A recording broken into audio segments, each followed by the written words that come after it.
Hey everyone, welcome back to the channel. Thanks for tuning in again. We are back at Ghostly Rich's house because today we are installing the compressor that I picked up. We've got the dual compressor from ARB. I'll show you everything it comes with as we install it. One thing you do need is this bracket. The way I'm going to be installing this, I got the bracket from these guys, CA Tuned.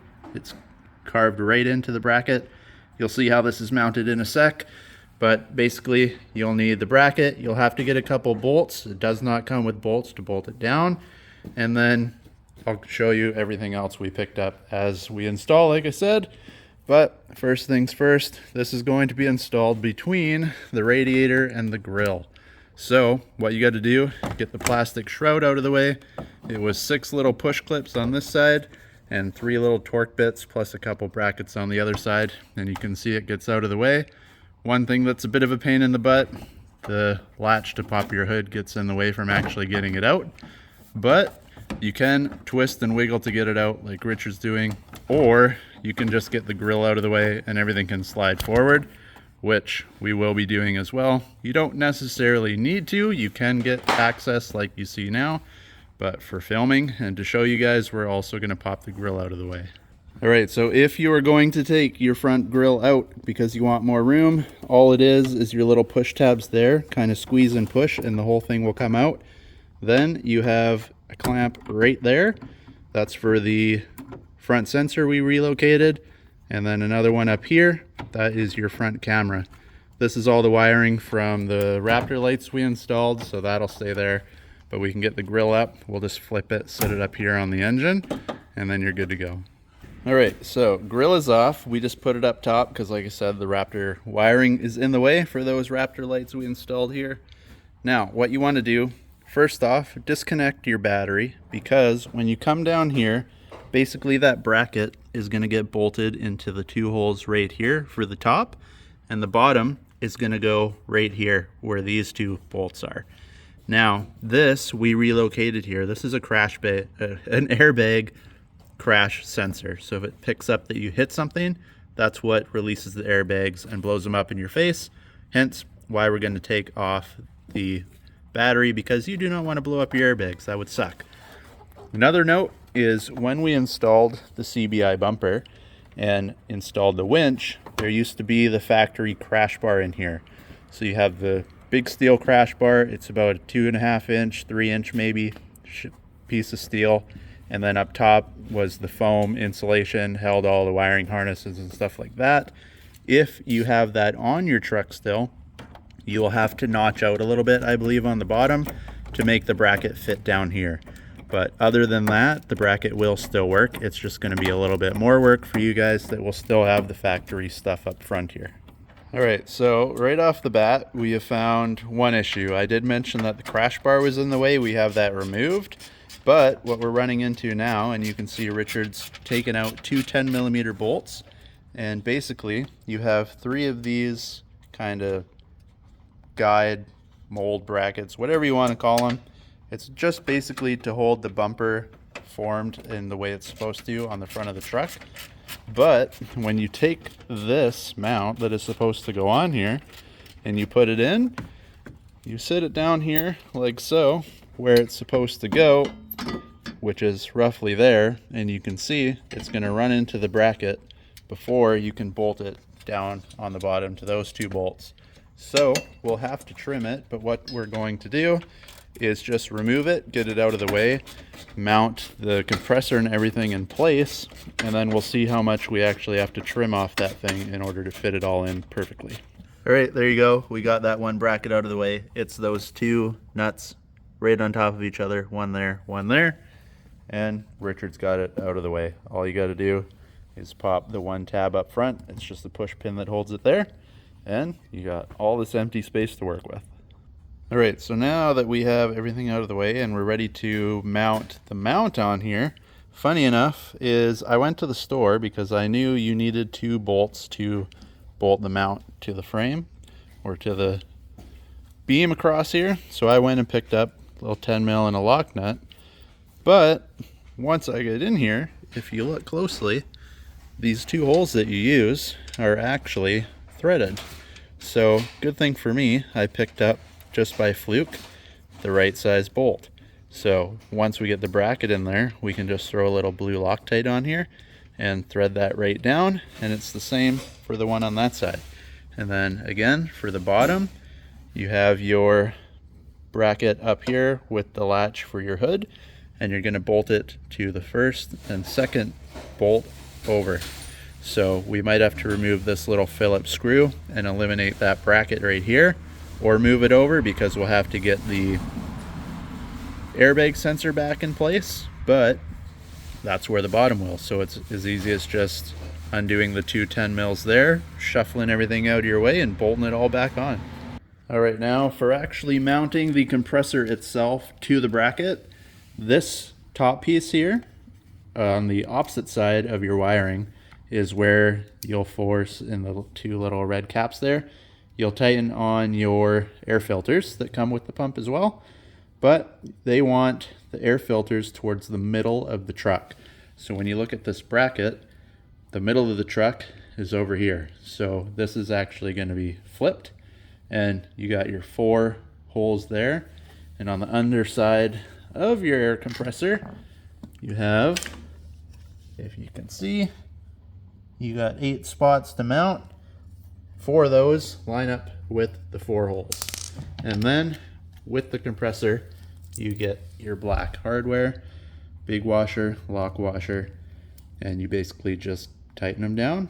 Don't have to torque it extremely tight. Just get them snug, make sure nothing wobbles and vibrates, and then it's ready to be installed onto the truck. Just like that, she is all mounted up. Richard's just tightening up the bolts. They are very close to where they got to go in, so make sure you get them all started finger tight before you start cranking it down with a ratchet, because you do not want to strip any of these. And then we have the bracket, but if you're not using the bracket and you're just mounting this somewhere else, they actually send this in the box. It's a template. It matches the 8 holes on the bottom of the pump. So if you're drilling something and you're just mounting it maybe straight onto your truck, or plywood, steel, whatever the heck you're mounting this thing to, gives you this template with the holes so you can drill it out, and then you can bolt on exactly like we're doing with those bolts, but in whatever you decide to mount it to. All right, so once you have the compressor mounted, because it's such a tight fit once it's on the truck, you need to get your fittings on here. So there's a little red plug just like this up on the top, and I picked up this Street 90. And now, as you can see, right now I can move this back and forth. You can pick and choose what spot you want it in. It's a little bit snug to get it tight, but as you can see, we did get it all the way down. And I'm gonna point it out here. Richard's getting the hose ready. It's an 18-inch braided hose. It's gonna go on there like that, basically loop around and come up to the top of the truck, and then we'll show you where it's mounted on after that. That'll get threaded in just like he's doing. Use Teflon tape. They recommend do not use the liquid Teflon, or whatever you want to call it, because if any of it gets in the compressor, you're kissing the compressor goodbye. And then, like I mentioned, you can move that back and forth. If you look in there, maybe the camera will pick it up, there's a 10mm bolt. You can get the wrench in here just like this. It's a tight fit, but you can wiggle it in, and then it's just loosen it. You can move it back and forth. Pick the spot that you like, get your wrench back in there, and tighten it up. If you don't have a wrench that's small enough, you have to take off your 10mm bolts on the side, and this whole plate will come off, and then you can pick and choose your spot. But it's as easy as that. From this point on, it's just a bunch of Teflon tape and threading everything together. All right, so now we have basically got everything ready to go other than mounting it onto the truck. So again, get your fitting tight. This is your braided hose. Make sure you don't get air hose. Or don't get water hose. You want air hose. If it's for water, like your dishwasher or such, it's gonna blow up. It can't take the pressure of the air. So make sure you get braided air line. Again, Teflon tape, tighten them up. Don't go Hulk. It's easy to strip, it's easy to break. And then again, it's an 18-inch hose. If you're wondering, all the fittings for this thing are 1/4 inch. So at this point, we can get it bolted onto the truck. Leave the filters off until last. They are just plastic. You don't want them hanging off there and take the chance of bumping it and breaking it. So other than this, we can get it on the truck and then start working on the wiring and stuff. All right, so we have it in place more or less. You got your 2 bolts. Again, they're threaded in. Put a little bit of blue Loctite on there. Not only does it help the bolts go in, but this thing is going to be rumbling away on the front of the truck. It's going to be vibrating when the compressor is working. So a little bit of Loctite will definitely be your friend. Put your hose up to this side with all your wiring. Everything's over to the passenger side of the truck. And then you can see Richard is messing with it. You can put your airbag sensor back in place. It's a little bit tight down there. Might be a little bit of a pain in the butt, but it's doable. Everything can go back just like it was. And then before you get to the wiring stuff, we'll probably put the little bracket that we trimmed back in here. And then speaking of the bracket, what we ended up doing is just grinding it basically from the bump there. You got the little indent to the indent on that side. Just grind it all the way down to the hole. That's where that oval hole was. You can see the bottom of it there. And just break it all off. It might be a little bit of overkill, but at least you're not going to be struggling to get it back into place. And then hit it with a little bit of black paint, which I touched before it was dry. But you want to hit it just so that it doesn't start rusting on you. You're not going to see this under there. It doesn't have to look pretty, but definitely spray it with something just so it doesn't start to rust out. All right, one last issue. Once you get the bolts back into the bottom, maybe you can see it under here. We put a self-tapping screw right there because now your bracket goes this far over. So where that Phillips screw came out originally to hold the crash bag or the airbag crash sensor, it couldn't go in because the bracket was blocking it. So get yourself an impact or whatever you can and just drill it straight in, and it's solid as a rock. All right, now moving on to the part that scares most people away from doing this stuff, and that is the wiring. You get the big harness, which is your main power. You can see it's got 2 fuses. You got 2 positives, then you have 1 fat negative with black and white, and 1 little negative. Those will go straight to your battery. If you have a single compressor and not the dual, you'll only have 1 red positive wire, but they get it all ready for you. You just have to put the ends on, which I picked up these guys right here. You can see lug terminals, put them on, crimp it. You can put solder in there, do all the fancy stuff, get it on there, bolts directly to the battery, nice and easy. And then the rest of this is mostly for your air lockers. All this stuff will be eliminated because I have lockers on the truck already in the back from factory, and I'm not planning on putting front lockers on anytime soon, but I will keep the wiring, because if the day comes where I want to put front lockers on, I have the harness ready to go and the pump can do it. But what you do need is this little guy right here with the purple and black wire. That is what actually turns the power on and off on the compressor. So we're going to peel the tape back, make sure we have enough length, because what we're going to do is plug it in, and then it's going to go up right there and plug into the aux beam, which will turn this thing on and off. So again, we'll eliminate most of the wiring. And another note is the power cord is super long. So right now we're installing this thing basically like a few feet away from the battery. You can have this thing anywhere under the hood, and you're going to have tons of length of wire to get it to your battery pack wherever you're installing it.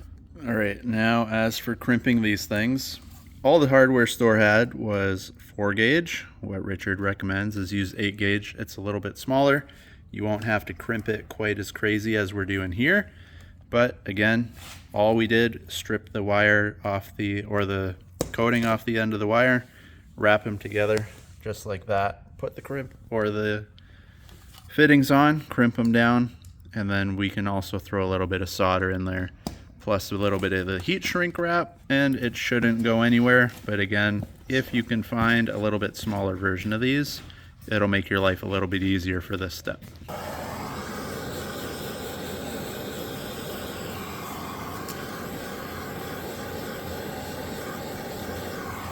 All right, as for your power wire now, like I said, find the one with the plug, purple and black, peel back the tape, because what you were pulling on was the rest of this harness here.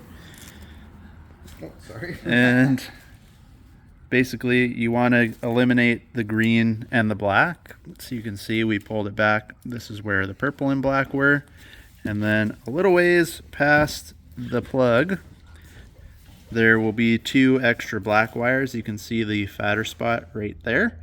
They actually crimped because the black and green had their own positive or negatives with it. So you'll have 4. You can just trim those and again, just wrap it up in tape. And then it's as easy as plugging it in, and then again, purple's your positive, black is your negative, straight into the aux beam, and you eliminate all the rest of this wiring. All right, so now that everything is cut to length and ready to go, it's as easy as plugging in. They only fit in one spot. Crimp or squish it in there, make sure the rubber, it goes in, that seals, keeps the dirt and water out, and make sure you push it far enough that this clips on. Each one, the big and little. And we went that way, we went up here, and right in the corner there where Richard's messing around, the wires can come up. And then of course you have your big wiring, positive, negative, straight to the battery. And then the little one there will come all the way back and it'll hook into our aux beam spot up here on the back side of the engine bay. All right, so now everything is back in. You just have to get your little bracket that we trimmed here, put it in, put your push clip back in. You had your 2 10mm bolts down there.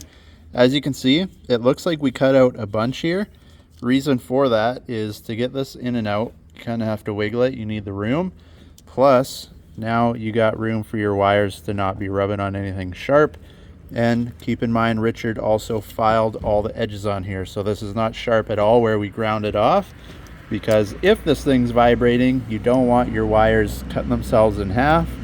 Otherwise, you're going to have some big problems with this later on down the line.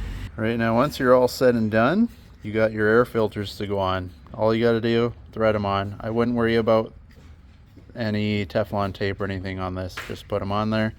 And it's as simple as pulling the plug and just spinning them on. When you spin, before it gets super tight, you can see the ARB cover actually spins and it doesn't tighten, so you got to kind of grip in between the 2 slots there and give it a couple extra turns like that just to make sure it's snug. Get it hand tight at least. You don't want them vibrating off, and then filters are complete. All right, so now that the battery is all hooked up, we've got the grill on. To make our lives easier for future, we've got the quick disconnect here connected to the hose, and then on the plastic shroud part we've got your fitting to attach your hose. I just drilled a hole into the plastic here, and you got the other side. So now, after, if you put this all in, you need to get in here for some reason, you don't have to unscrew everything. You can just pop the quick disconnect, and again, take out your push pins, the 3 screws along the front of the grill here, and the whole thing comes out of your way, and way less headache for the future for when we have to get in here next. All right, so once it's all buttoned up and back together, you look exactly like you did before we started all this, other than the little stem sticking out right there where we drilled through the plastic. So now all that's left to do is hook it up and test it out.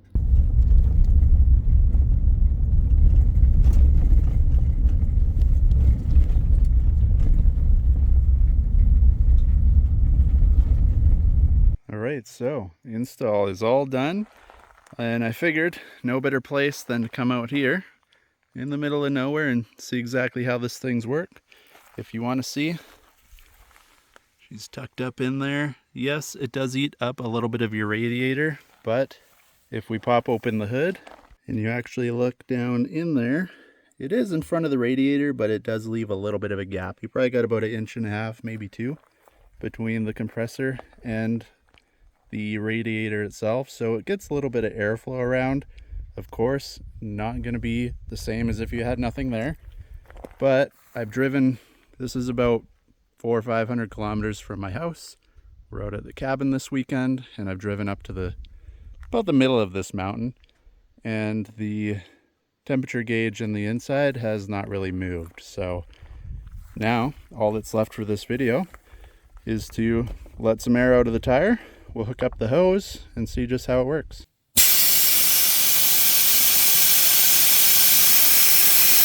All right, what I'm using to pump up the tires is this hose from ARB. This does not come with the compressor.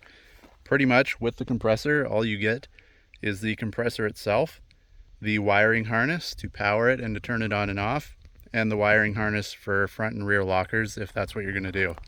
So as for amount and any hoses or even the pressure or the quick release valve right here on the top that we put on, none of that comes with it. It's all separately.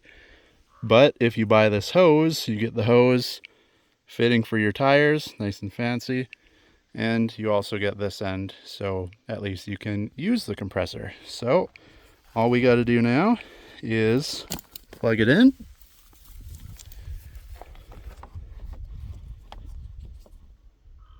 And with this, it's as easy as just pushing, and she's attached, just like that.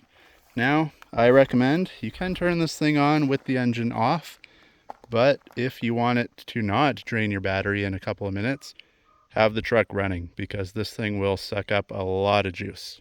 All right, so like I said, you want the truck running when you have this on. I have it set to spot number 5.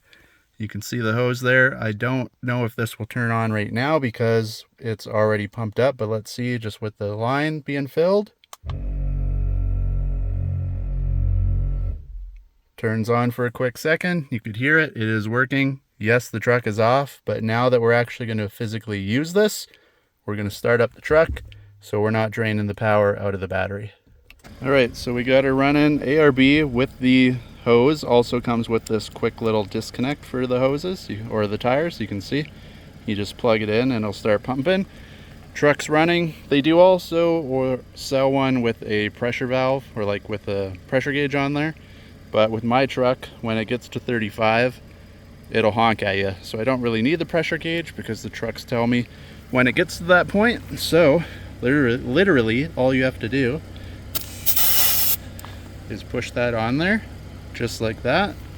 Now we'll come over here and turn it on. Aux beam on, hit the button.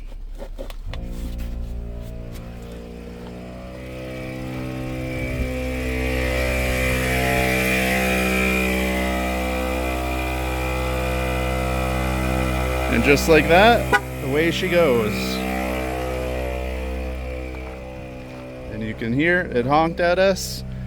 That tells me the tire is full. You come in, push the button, and you're done. All you got to do is come back to the other side, and boom, you're done. So there you have it, guys. ARB twin compressor fully installed. I will do another video. We're going to drop these tires down probably to around 10 psi, and we'll see how much it'll pump it up to, so stay tuned for that video.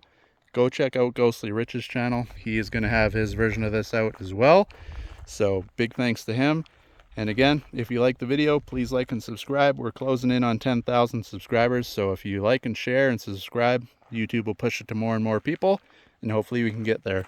So thanks for watching, everybody. Hopefully you enjoyed the video. Drop a comment down below if you want to know anything about the truck, and hopefully we'll catch you in another video. Thanks for watching.